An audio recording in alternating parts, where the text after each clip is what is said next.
바랍니다. 오늘은 예수님께서 가르쳐 주신 기도 두 번째 시간입니다. 지난 시간에는 예수님이 하나님을 어떻게 이해하셨는가 하는 것에 대해서 말씀을 드렸습니다. 그래서 이 예수님이 기억하고 계시는 또 생각하고 계시는 하나님은 정말 온 우주를 통괄하시고 또 온 역사를 주관해 주시는 하늘에 계신 하나님, 초월자이신 하나님, 또 우리의 아버지 되시는 하나님, 거룩하신 하나님, 또 영광과 하나님의 나라와 존귀가 영원토록 하나님의 것인 그런 하나님을 고백하고 있는 것을 알 수가 있습니다. 오늘은 우리 그 교회의 공동 기도문이 바로 주기도문입니다. 그래서 우리 교회의 공동 기도문을 예수님께서 알려주신 이유가 무엇이냐면 교회가 왜 존재하는지 교회의 존재 목적을 알려주시기 위해서 오늘 예수님께서 주기도문을 우리에게 알려주신 것입니다. 예수님의 소원이라고 말씀을 드릴 수도 있어요. 예수님께서 교회를 세우시고 그리고 예수님께서 교회를 바라보시며 가지고 계시는 소원이 있다는 것이에요.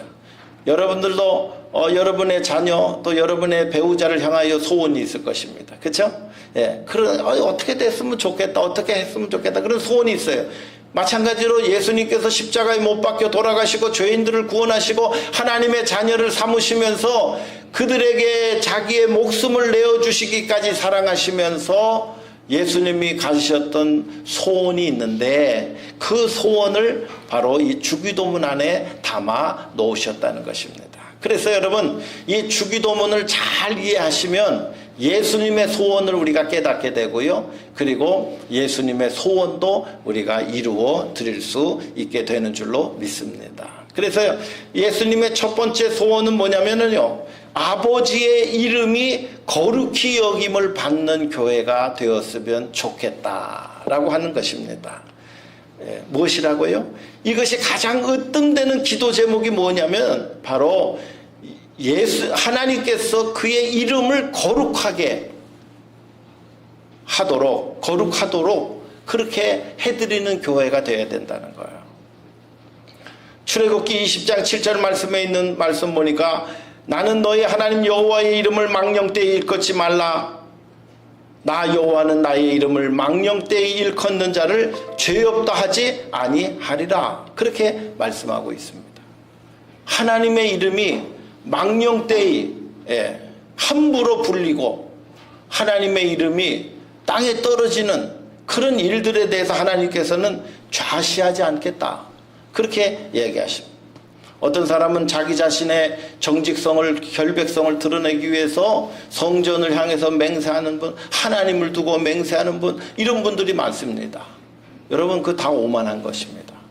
우리 여러분이 어떻게 자기 자신의 결백을 주장하기 위해서 하나님의 이름을 갖다 대면서 답답하니까 그렇게 하셨겠지만 그러나 하나님의 이름이 그런데 갖다 붙이라고 하나님의 이름을 사용하도록 하는 것은 아니라는 것입니다.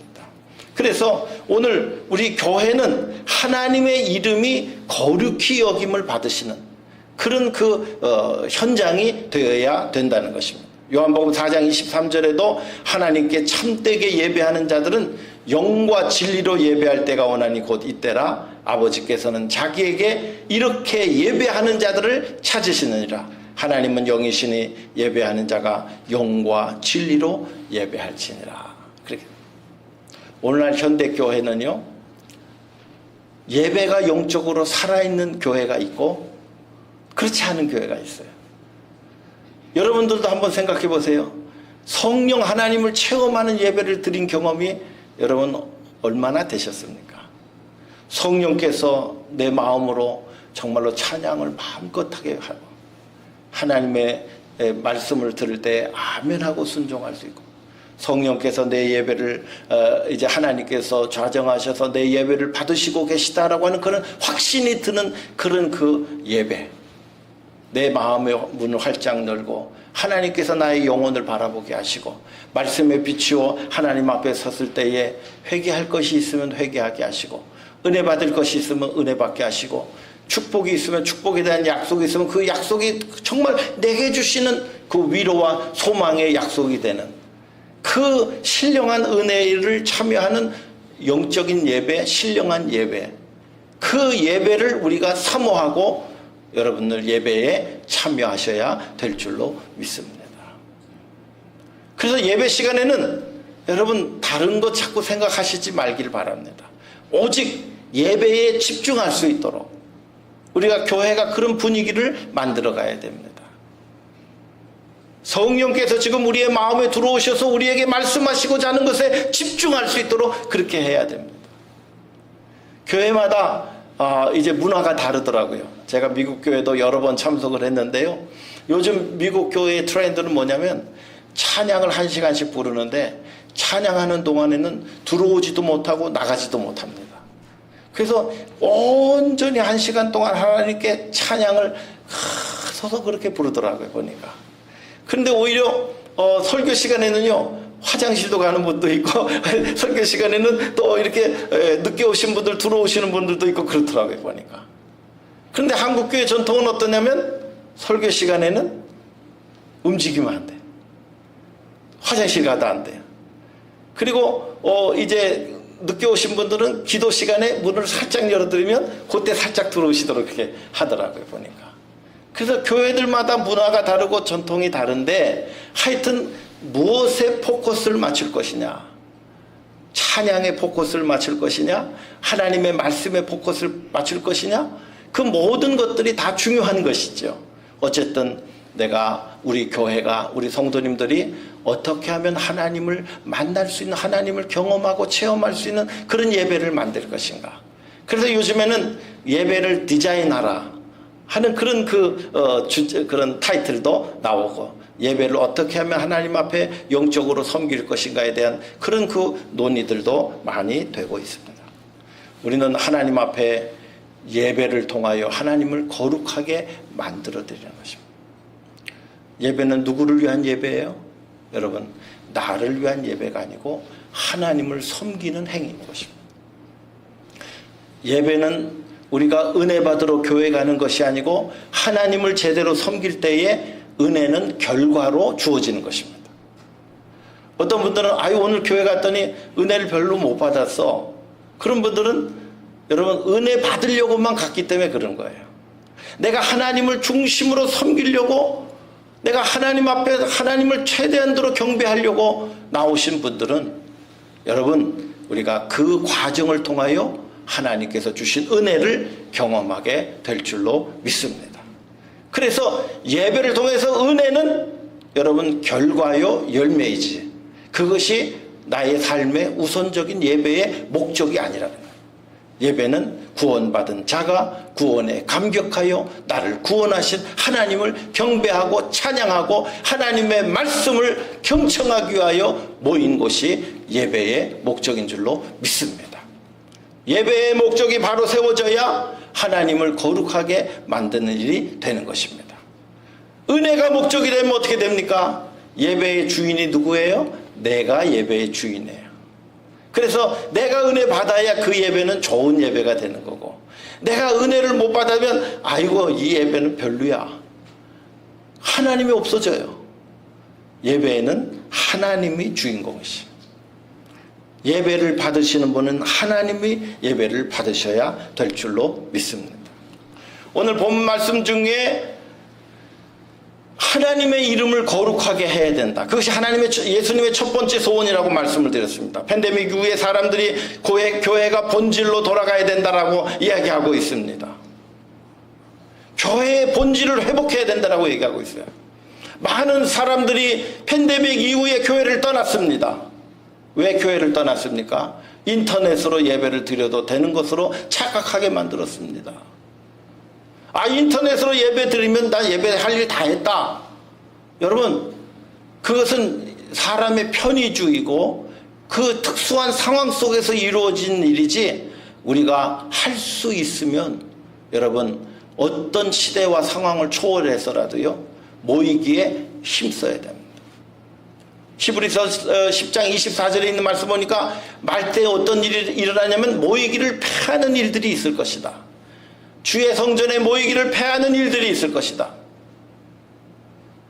모이기를 패하는 어떤 사람들의 습관과 하지 말고 오직 권하여 예수님의 오심을 가까움을 볼수록 더욱 힘쓰자. 여러분, 우리가 하나님 앞에 예배드리러 나오는 것은, 저는 예수님이 언제 오실까요? 라고 얘기했을 때 제 마음에 가지고 있는 개인적인 확신은 예수님은 예배 가운데 오신다 라고 저는 확신합니다. 하나님 앞에 예배하는 도중에 예수님의 재림을 우리가 경험하게 될 것입니다. 그렇기 때문에 오늘 우리가 예배가 소중하고, 그리고 예배를 우리가 하나님 앞에 잘 드려야 된다는 것이죠. 오늘 말씀을 통해서 우리에게 가르쳐 주시는 말씀을 보면 우리가 어떻게 하면 하나님의 이름을 거룩하게 할 수가 있습니까? 레위기 11장 45절에 있는 말씀 보니까, 나는 그거 한번 열어주시겠어요? 네, 레위기 11장 45절. 예, 다 같이 한번 읽어봅니다. 한 절입니다. 시작. 나는 너희의 하나님이 되려고 너희를 애굽 땅에서 인도하여 낸 여호와라. 내가 거룩하니 너희도 거룩할지어다. 아멘. 하나님의 이름이 우리를 통해서 거룩해진다는 것은 우리의 삶의 거룩을 통하여 하나님의 거룩도 세워진다라고 하는 거죠. 이거 참 언어의 어폐가 있는 말인데요. 하나님은 우리와 상관없이 거룩하신 분이에요. 그러나 하나님의 거룩하심이 인정되어지고 확산되어지고 하나님의 거룩하심을 확인하는 일은 무엇을 통해서 이루어져요? 우리가 거룩해질 때에 과연 하나님은 거룩하신 분이라고 하는 것을 확인할 수가 있다는 얘기입니다. 오늘 우리가 주님을 만난 사람들은 무엇을 추구합니까? 거룩해지기를 추구하는 거예요. 하나님을 닮아가기를 추구하고 살아갑니다. 아무리 신앙생활을 오래 하였어도 주님 닮은 모습이 우리 가운데 없다고 한다면 우리는 어린아이 같은 신앙에 불과하게 될 것입니다.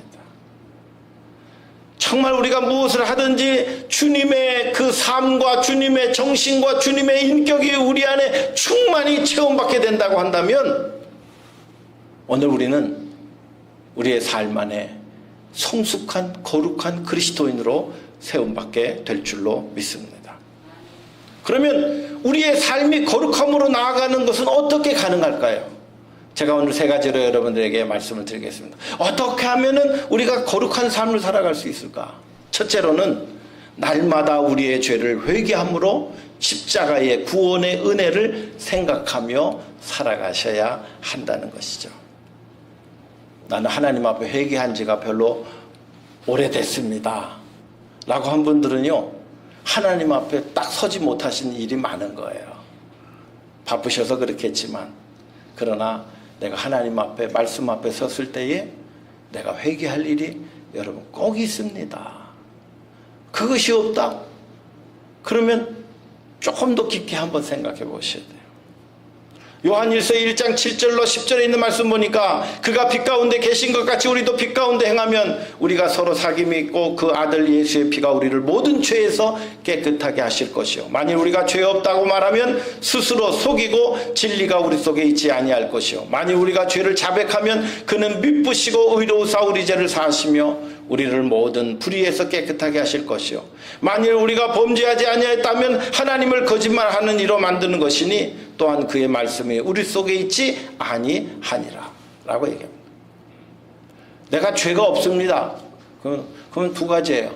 너무너무 훌륭하거나 너무너무 무지하거나 나에 대해서 그런 것입니다. 제가 오늘 여러분들에게 죄의 종류에 대해서 한번 말씀드려 볼까요? 네. 죄의 종류가요 여러 가지가 있어요. 첫 번째 죄의 종류는 하나님을 마음에 두기를 싫어했을 때 나타나는 현상들입니다. 로마서 1장에 보면 저희가 하나님을 그 마음에 두기를 싫어하며 하면서 죄에 대한 종류가요 10몇 가지가 나와요. 그러니까 이 죄를 짓는 것은 뭐예요? 죄가 죄인지 모르고 죄 짓는 사람들이 있습니다. 죄에 대하여 무지하기 때문에 하나님을 그 마음에 두기를 싫어하였기 때문에 죄가 죄인지 모르고 죄 짓는 사람들이 있어요. 하나님을 모르는 대부분의 사람들은 이 죄 가운데 살아가게 됩니다. 두 번째 죄가 있습니다.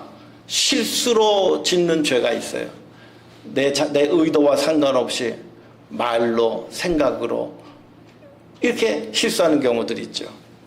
이런 것들은요, 우리가 쉽게 고칠 수가 있어요. 왜? 하고 싶지 않았는데 했기 때문에. 다음에는 고칠 수가 있어요. 예. 세 번째는 어떤 죄가 있냐면요, 우리의 인격이 아직도 완성되지 못했기 때문에 생기는 죄가 있습니다.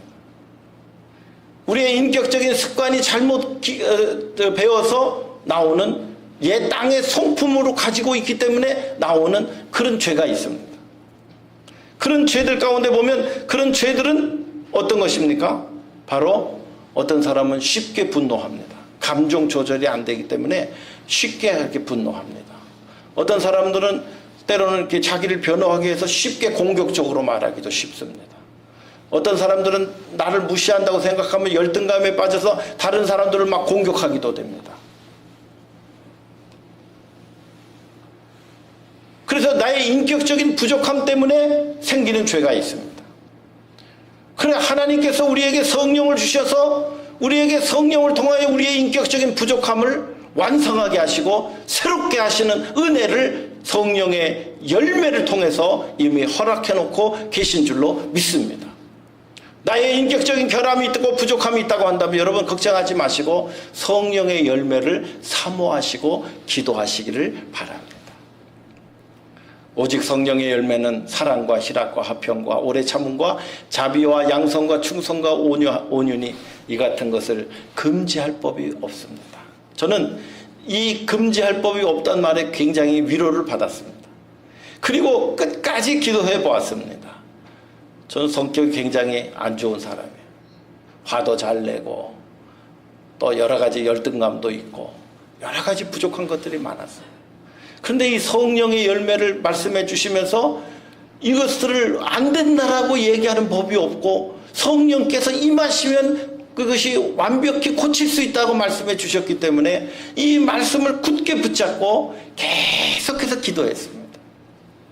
그랬더니 하나님께서 어느 날 분노감이 없게 하시고 열등감도 사라지게 하시고 공격적인 것도 사라지게 하시고 제가 가지고 있는 안 좋은 모든 인격들을 주님께서 다 하나하나 고쳐져 가시는 걸 보면서 정말 제 마음에 기쁨과 감사와 감격이 있었습니다. 그 다음에 좀 더 심각한 분야로 들어갑니다. 내가 죄인 줄 알지만 고치지 못하는 죄를 안고 살아가는 분들도 있습니다. 아, 내가 이게 죄인지 아는데 이거 내가 하기가 어려워. 내가 이거 참 고치기가 어렵네. 이거 내가 순종하긴 해야 되는데 안 되네. 여러분, 이 문제를 놓고는요, 우리가 하나님과의 관계가 닫힙니다. 하나님과 관계가 닫히는 일이에요. 죄인 줄을 알고도 해결하지 못하는 분들은요, 신앙인이 가지고 있는 최고의 불신앙이라 저는 그렇게 말씀을 드릴 수가 있습니다. 내가 이 죄의 문제를 해결하지 못함으로 하나님을 거룩하게 해드리지 못하는 것입니다. 우리가 하나님 앞에 섰을 때 꼭 드려야 될 기도가 뭐냐면, 주님, 무슨 죄를 깨닫게 하시든지 회개하겠나이다. 그 죄의 자리에서 내가 떠나겠나이다. 요즘 새벽에 시편 말씀 강해하고 있는데요, 시편의 주제는 이것이 1편에 그렇게 나오잖아요.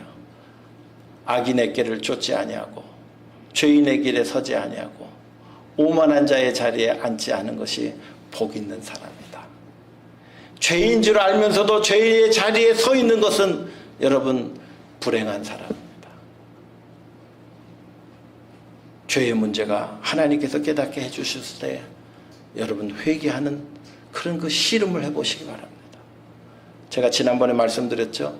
이것이 안 되는 분들은 금식도 해보시라고 했어요. 이것을 이루기 위해서 금식해봐라. 마지막 5번째 죄는 뭐냐면, 선인 줄 알면서 선을 행치 않는 것도 죄인 것입니다. 우리 가운데 죄가 없다라고 어떻게 말할 수 있겠어요? 우리는 예수 그리스도 안에서 용서함을 받은 죄인으로 겸손하게 살아가야 하는 것입니다. 날마다 우리의 죄를 회개할 때에 우리의 삶이 하나님과 이웃 앞에 거룩함으로 나아가게 되는 것입니다. 과거에는 죄라고 생각하지 않은 것들이 하나님 말씀 앞에 섰을 때에 죄라고 깨닫고 회개하고 변화될 때에 그것이 하나님의 이름을 거룩하게 영광 돌려 드리는 일인 줄로 믿습니다. 이사야서 59장 2절에 오직 너희 죄악이 너희와 너희 하나님 사이를 내었고 너희 죄가 그 얼굴을 가리워서 너희를 듣지 않으시게 함이니라고 얘기하고 있습니다. 우리가 죄 가운데 머물러 있을 때 하나님께서 우리가 아무리 하나님 앞에 기도해도 하나님은 내 기도를 내가 듣기를 원치 않는다 라고 말씀하고 계시는 것입니다. 여러분, 우리가 거룩함으로 나아가기 위해서는 죄와 씨름해야 합니다. 죄의 문제에 결단해야 됩니다. 죄에서 돌아서야 됩니다. 죄의 자리에서 내려와야 됩니다. 두 번째로 우리가 거룩함으로 나아가기 위한 두 번째 방법은 경건한 삶으로 나아가야 된다는 것입니다. 디모데전서 4장 7절 8절에 있는 말씀 보니까 거기 또 한번 우리가 함께 읽어볼까요? 네, 디모데전서 4장 7절 8절입니다. 시작. 망령되고 허탄한 신화를 버리고 오직 경건에 이르기를 연습하라. 육체의 연습은 약간의 유익이 있으나 경건은 범사에 유익하니 금생과 내생의 약속이 있느니라. 디모데전서 6장 3절 시작. 누구든지 다른 교훈을 하며 바른 말 곧 우리 주 예수 그리스도의 말씀과 경건에 관한 교훈을 따르지 아니하면 그는 교만하여 아무것도 알지 못하고 변론과 언쟁을 좋아하는 자니 이로써 투기와 분쟁과 비방과 악한 생각이 나며 마음이 부패하여지고 진리를 잃어버려 경건을 이익의 방도로 생각하는 자들의 다툼이 일어나느니라. 아멘. 예. 경건을 추구하지 않으면요 교회 안에서 시끄러워진다는 거예요. 시기하고 질투하고 염려하고 걱정과 이런 것들이요 늘 우리의 마음을 사로잡게 한다는 거예요. 경건함이란 하나님의 말씀과 기도로 거룩하여지는 것입니다. 경건함이란 주님을 닮아가는 일입니다. 경건함이란 주님을 경건하게 섬기는 일을 말하고 있습니다. 그런데 우리가 이 경건을 잘못 생각하는 분도 있다는 것입니다. 경건을 유익의 도구로 생각하는 분이 있어요. 나의 이익의 도구로 생각하는 분이 있어요. 이런 분들은 어떤 분이냐면 새벽기도 열심히 나오시는데 어느 날 갑자기 안 나오셔요. 그래서 새벽교회 안 나오셔요. 목사님, 내가 새벽에 나와서 열심히 기도했는데 내가 기도했던 게 응답이 안 됐습니다. 그래서 나는 새벽 예배에 나올 필요가 없는 것 같아요. 그런 분들은요 경건을 나의 개인의 이익의 재료로 삼는 분들이에요.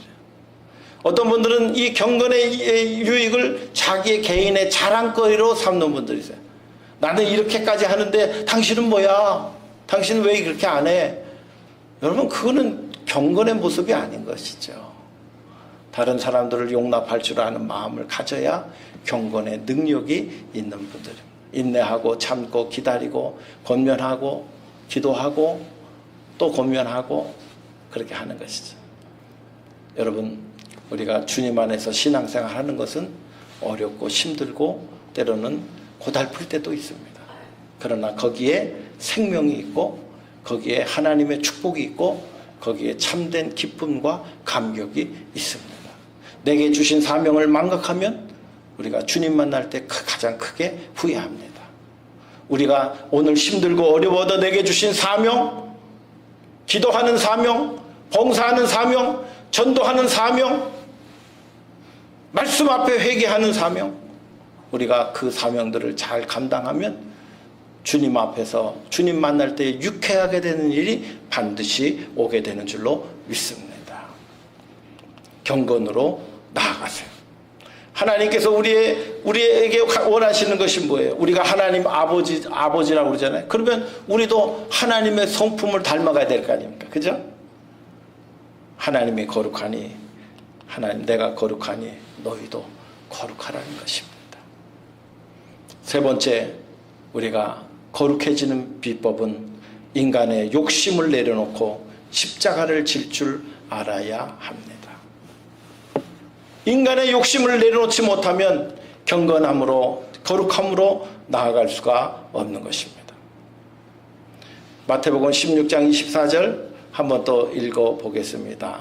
시작. 이에 예수께서 제자들에게 이르시되 아무든지 나를 따라오려든 자기를 부인하고 자기 십자가를 지고 나를 쫓을 것이니라. 누구든지 제 목숨을 구원코자 하면 잃을 것이요 누구든지 나를 위하여 제 목숨을 잃으면 찾으리라. 아멘. 그랬어요. 내가 주님을 섬기며 살아가면서 내 욕심을 채우면서 살아가기를 원하는 분들은요, 그것은 기복주 신앙에 빠지게 됩니다. 기독교를 잘못된 기독교로 오해하게 만듭니다. 오늘날 한국에 있는 많은 기독교가요, 교회가 많이 어려워지고 있어요. 왜 어려워졌냐? 옛날에는 예수 믿으면 복 받는다, 예수 믿으면 축복 받는다. 그 축복을 부자 되는 것으로 착각했어요. 그래서 부자 되기를 위해서 열심히 새벽 기도도 하고 열심히 자녀들이 잘 되기 위해서 기도도 많이 했습니다. 그런데요, 기독교가 100년이 지나고 나서 어떻게 됐습니까? 한국이 잘 살게 됐어요. 애들도 다 잘 살아요.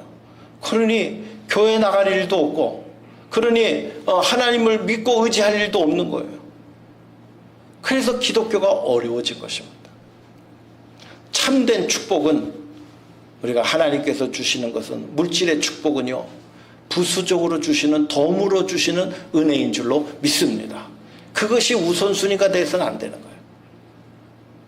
하나님께서 우리에게 구원의 은혜를 주시고 사시고 참된 진리의 말씀으로 영원한 하늘나라의 소망을 주시고, 우리가 하나님께서 우리를 창조하신 그 창조의 목적대로 거룩함으로 나아가는 삶을 살고 하나님과 사람 앞에 은총과 기죽이 여김을 받으며 사람들 앞에 존경받는 그리스도인으로 사는 줄 아는 것이, 그것이 참된 축복인 줄로 믿습니다. 여러분들의 주변에 크리스찬 중에 존경하는 분들이 있습니까? 그러면 감사한 일이에요. 그런데 여러분 주변에 제가 이렇게 들어보면 안 믿는 사람들을 더 존경하는 것 같아요. 아, 저분은 교회는 안 나오지만 정말 훌륭한 분이라고 그래요. 그러면 우리가 훌륭함의 가치가요, 완전히 뒤바뀌어져 살고 있는 거예요. 예수를 잘 믿는 게 훌륭한 거예요. 예수를 잘 믿지 못하면 안타까운 것입니다. 그리고 예수님을 잘 믿는 사람들이 존경받아야 됩니다. 저 사람은 교회는 나오지만 저 사람은 아이고 별로야. 저 사람 교회 나오면 목사님 큰일 납니다. 여러분 우리의 생각들이요, 얼마나 잘못된 생각들 속에서 사는지 알 수가 없어요. 예수를 안 믿는 사람들을 존경하고 그분들을 따라가서 우리가 뭐 하겠다는 것입니까? 예수 안 믿는 사람들이 더 존경받는 세상이 되면 여러분 교회는 금방 없어지고 맙니다. 예수 믿는 사람들이 존경받아야 되고 예수 믿는 사람들을 존경해야 되고 나보다 훌륭한 사람들을 본받아야 됩니다. 교회 안에서. 누구든지 나를 따라오거든 내 자신의 이기심을 버려봐라. 자기를 부인하고 내게 주신 사명, 십자가의 사명 달게 치고 나를 따라가서 죽을 각오를 하고 주님을 섬겨봐야 거기에 부활의 기쁨과 하늘나라의 소망이 진정으로 내게 다가오게 될 것입니다. 이 세상에서 나는 부러울 것이 없습니다. 잘 먹고 잘 살고 있습니다. 미래에 대한 염려와 걱정도 없습니다. 이 사람들은요, 미래에 대한 하늘나라에 대한 소망이 없는 분들이에요. 이 땅에서 잘 먹고 잘 사는 것이 여러분 그렇게 복된 일입니까? 저는 돈이 아무리 많아도요, 늘 염려와 걱정과 돈 때문에 부들부들 떨고 사는 분들을 많이 봤어요. 돈이 많아도 그 마음에 평안이 없으면 그 부요는 다 헛된 것입니다. 어떤 분이 돈이 없을 때 하나님 앞에 나와서 매일 새벽 기도하면서 기도했습니다. 이분이 어느 날 제가 실제로 있었던 일인데 큰 부자가 됐어요. 하나님 앞에 헌금도 많이 했어요. 그런데 점점 신앙생활이 이상한 데로 가는 거예요. 골프 친다고 해외여행 일주일씩 가느라고 예배도 빠지고 봉사도 빠지고 새벽 예배 빠지고 점점 그러는 거예요. 그래서 제가 그 집사님 신방 가서 그랬습니다. 부유함이 당신에게 독이 됐습니다. 부자됨이 당신에게는 마약이 됐습니다. 회개하지 않으면 하나님께서 주셨던 축복도 도로 가져가실 수 있습니다. 제가 그렇게 말씀드렸어요. 오늘 우리가 무엇을 위해서 새벽 기도합니까? 무엇을 위해서 교회 나옵니까? 하나님 앞에 무엇을 위해서 기도합니까? 하나님, 저를 통해서 하나님의 이름이 거룩해지기를 바랍니다. 내가 주님 닮아가는 거룩함으로 한 발자국 한 발자국 나아가기를 소망합니다. 죄를 떨쳐버리고 죄에서 회개하여 주님 앞으로 나아가기를 원합니다. 내가 변할 때에 주님 영광 받으시는 것 잘 압니다. 주님, 나는 내려놓게 하시고 내 안에 주님만이 존귀케 되기를 원합니다. 히브리서 12장 14절 모든 사람으로 더불어 화평함과 거룩함을 쫓으라. 이것이 없이는 아무도 주를 보지 못하리라. 모든 사람과 더불어 평화함이 없으면 하나님을 볼 수가 없습니다. 내 안에 거룩함이 없으면 하나님을 볼 수가 없습니다.